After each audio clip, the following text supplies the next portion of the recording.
right. Hello, everyone, and welcome to the Philosophy of Fitness podcast. My name is Haley. I'm going to be your host today and every single day that you are tuning in. Guys, episode number 13. Woohoo! We've had so many episodes already. I've learned so much through everyone that I've had on the show and through just researching these topics for you guys. It's been really cool. It's been a fun ride, and I'm so thankful for all of you that have been tuning in. Seriously, it means the world to me. And today I have a really cool topic for you guys. We're going to be talking about toxic positivity, something that's become a little bit more popular, I've seen in recent times. I think with more people exploring the law of attraction and trying to kind of improve their mindset. Sometimes we can do it to a point that's a little bit too much. That might not be healthy for us. That's what we're going to be talking about today. Before we get into it, I'm going to start off with a little news segment. I always like to share alternative news with you guys, and my source for alternative news that I love is Collective Evolution. If you're ever interested in checking out some uplifting news, some different things that you wouldn't really find in mainstream media, I will leave the link below. I've definitely been trying to avoid mainstream media these days. I just feel like it kind of adds to the chaos and, kind of incites more fear maybe than would be necessary, at least for me. So I try to avoid it. Obviously, I still stay in the loop, but these alternative news websites are a great place to find some uplifting and differing perspectives.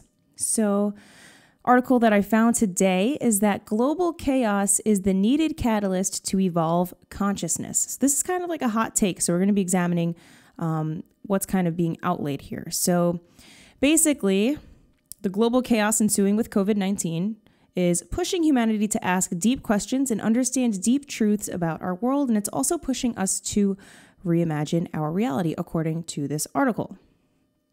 So global chaos is happening in response to an emerging consciousness within us that no longer resonates with the society that we have created. And this chaos inspires us to let go of many of the current systems we have in place that were created from a way of thinking and being that we just simply don't connect with anymore. I definitely agree with that. I feel like a lot of old systems are kind of crumbling apart, things that no longer resonate with us. A lot of ugly truths are rearing their head and kind of being revealed, darkness to light, if you will. And some people are a little bit fearful right now of where the world is headed. But that can be kind of counteracted with the fact that all of this change is happening right now and it's kind of surfacing to the boiling point. And it's like, okay, well, when that happens, you have two options, right? You can kind of feed into that bad path of where things are going to go, or you can kind of look at it as, okay, this is the point at which we must make a change and we must make a way for a future that we want for ourselves, not only ourselves, but for the people around us, our children, our grandchildren, et cetera, et cetera. So this is a time right now, I think, on this planet where a lot of people are starting to question everything. So we're being questioned, or not we're being questioned, we are questioning what we've been led to believe for so long about so many things. As I said earlier, a lot of systems are kind of falling apart that no longer really serve us. And another interesting quote from this article is that we will especially create chaos when we continually miss all the signs that it is time for a change and instead choose to keep our heads down and simply go about a normal life as if it's something that truly fulfills us. This chaos is simply an alarm clock going off, telling us to wake up. Man, that hits the nail on the head right there. You kind of think about it. Everybody's always saying, oh, I wish we could just go back to normal. But you think about it. Think about what that normal was before. Is that really something that you would want to go back to? And I'm not saying that in any way to discredit the horrible things that have happened during this time, but use this as the wake-up call, right? The alarm is going off. Reevaluate. Do some introspective work here. How were you living before? Is that something that you'd want to carry on with you? Do you feel like you were fulfilled with what you were doing before? This is the time, again, like I said, that we can make that change. And I think this is a time that's going to bring us closer together as humanity. Honestly, we'll feel a stronger sense of empathy and connectedness to others. And as a lot of people wake up across the globe, we also start to realize that we are a collective consciousness. So we're all one.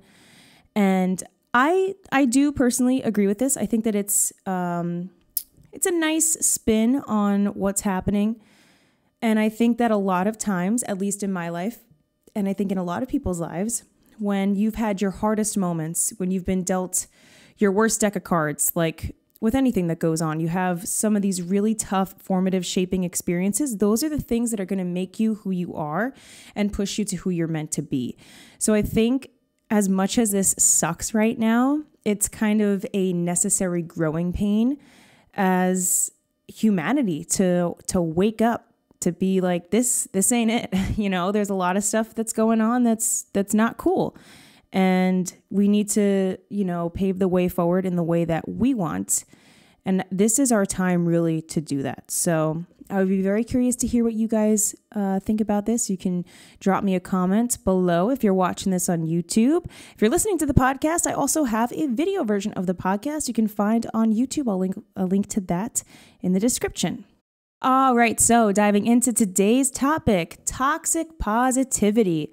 Again, I chose this. It's something that's been kind of floating around in my mind. And, as somebody that really ascribes to the law of attraction and positivity, I think that it's important that we also note that there can be too much of a good thing sometimes. So we're going to dive into that today. So I found an article from the Psychology Group. As always, if you're interested in finding or researching any of this stuff further for yourself, I'll leave the sources that I've found down below. But by definition, according to the Psychology Group, they define toxic positivity as the excessive and ineffective overgeneralization of a happy, optimistic state across all situations. So the process of toxic positivity results in denial, minimization, and the invalidation of the authentic human emotional experience. So in other words, in layman's terms, it's basically taking the notion of good vibes all the time to an unrealistic extreme. And this is a tricky topic for me because I definitely, I think, used to find myself in this trap of toxic positivity, especially back when I first discovered the law of attraction. So for those of you that don't know, back in high school, I had watched The Secret, that documentary. That's a huge formative documentary for a lot of people that, follow the law of attraction. But I found that back in 2013, and that was like my aha moment. And I was definitely totally inspired and empowered by that. But I took it to an extreme, to the point where I felt like I had to be positive all the time. And I wouldn't even allow myself to feel negative emotions or to work through things that were challenging for me. And I tried to just like stifle all of that and push it to the side. And it doesn't work out. So we're going to backpedal a little bit, explain a little bit more about toxic positivity, and then I'll share with you again my experience. So there's a really powerful quote from this book called The Subtle Art of Not Giving a Beep. Look into it if you're interested. So here is the quote. Everything worthwhile in life is won through surmounting the associated negative experience. Any attempt to escape the negative, to avoid it or squash it in silence, is only backfiring. The avoidance of suffering is a form of suffering. The avoidance of struggle is a struggle, and the denial of failure is a failure. Hiding what is shameful is itself a form of shame. So that's a quote from Mark Manson. That is so powerful to me because that's exactly kind of what this toxic positivity culture preaches, is that there's no suffering, there's no negative emotions. You don't feel that. You're feeling good all the time. It's always sunshine and rainbows and hee. And that's just so unrealistic, right? Again, going back to that notion that a lot of these experiences, like the suffering and the struggling, the failure, that's what shapes you. That's what forces you to level up. It has for me. I know it has probably for most of you listening to this. If you think about any situation in your life where you had to overcome a failure or you were faced with some kind of adversity, think about the lessons that experience taught you and think about where it brought you to today. It's all part of who you are, and it's all part of your story and your journey, and it's all part of something that's worth discussing, and it's worth feeling and understanding. So these are some signs of toxic positivity. A couple of signs here. You can see if you have any of these, if you know anyone that does, or if you have in the past. I know that I certainly have. So the first one is that you're just trying to get on with it by stuffing or dismissing an emotion. Feeling guilty for feeling what you feel. Minimizing other people's experiences with feel-good quotes or statements.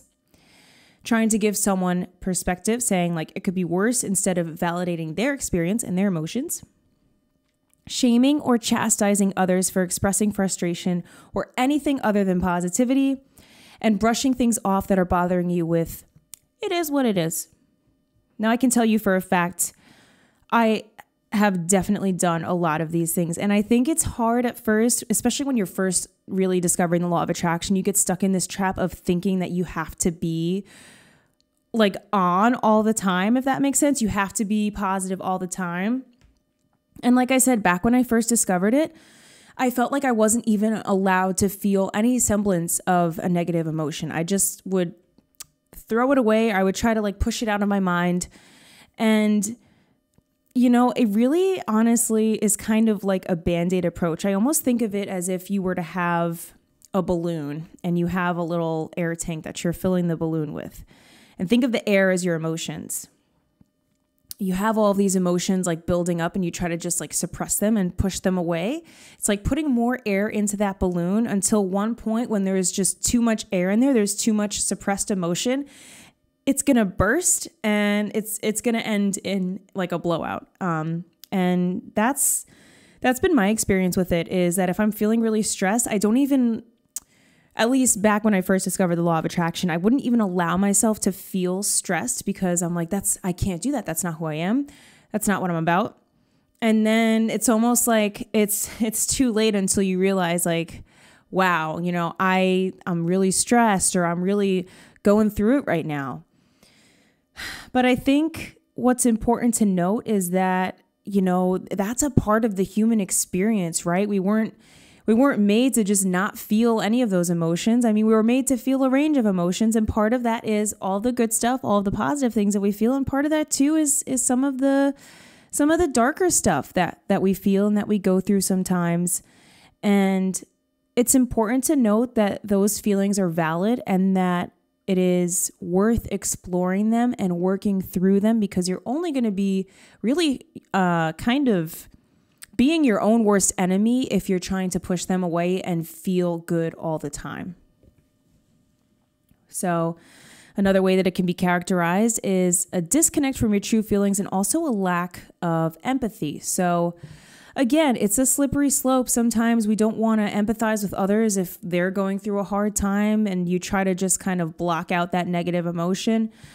Like I said, I am definitely someone that fell victim to this when I first discovered the law of attraction. I didn't really have a full understanding of it.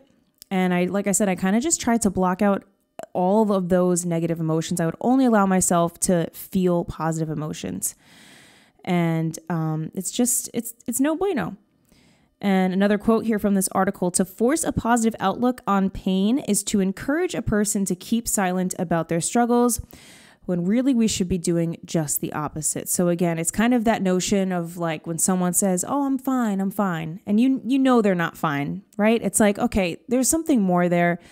Open up about it, work through it, talk about it. As human beings, stress manifests in our body in a lot of different ways, and we have to talk through things in order to release our emotions. So think about that too. It's really important to literally get things off of your chest. Like, I don't know about you guys, but whenever I feel anxious, I feel it in my chest, I feel it in my stomach. Like, you carry that stuff with you in certain places in your body.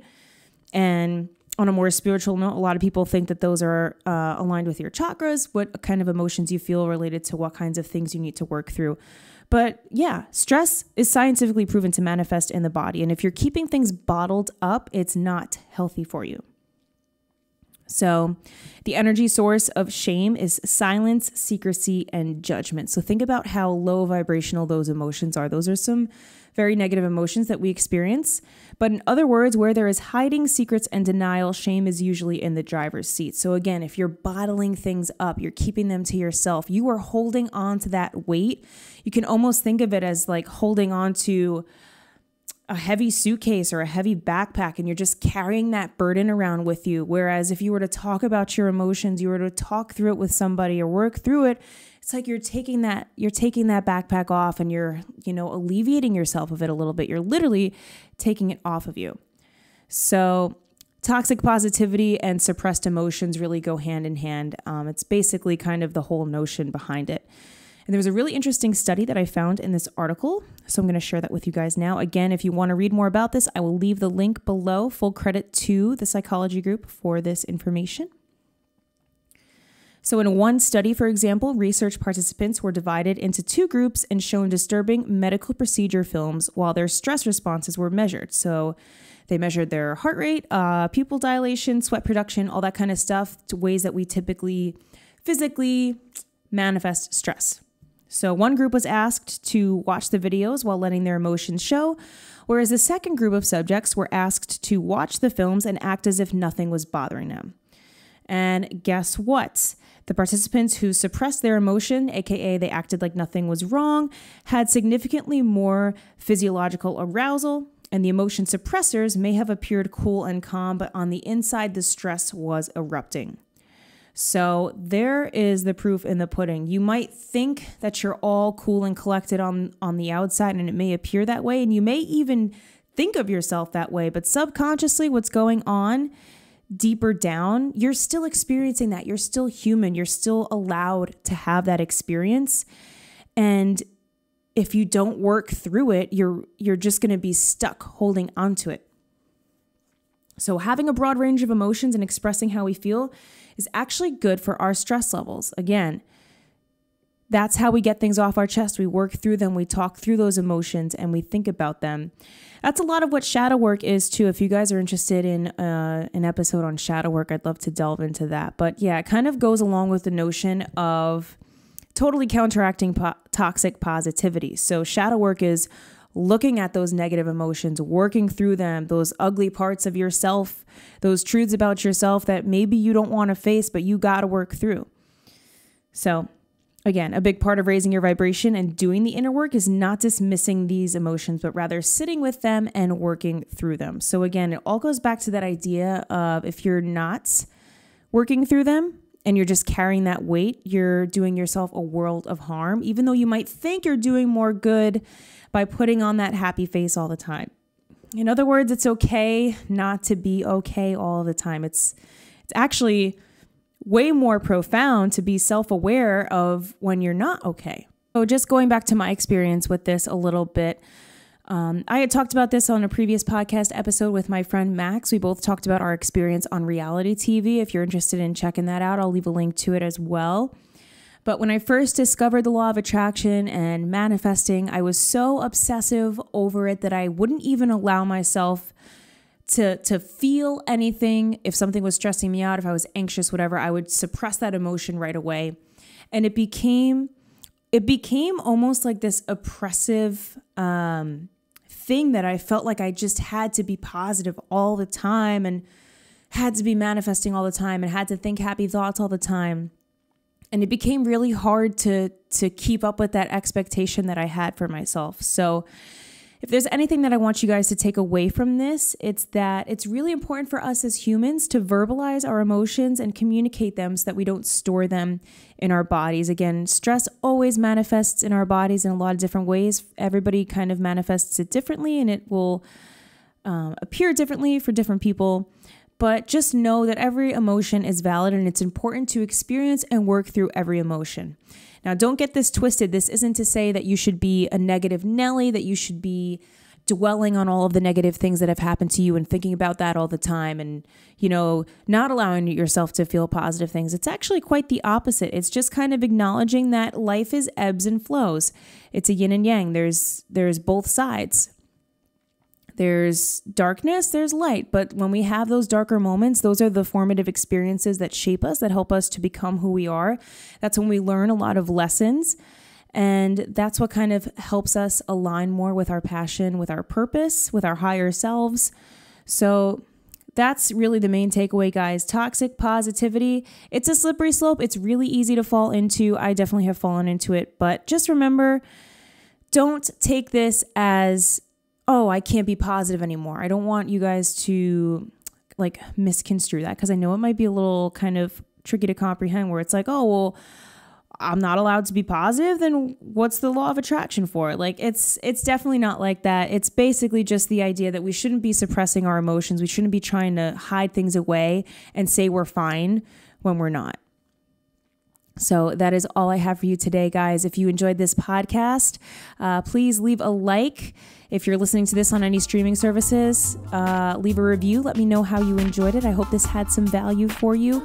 Make sure if you're watching this that you hit the subscribe button and the notification bell as well so that you don't miss out on future episodes. I also post a lot of uplifting content regularly on YouTube, so you can check that out too.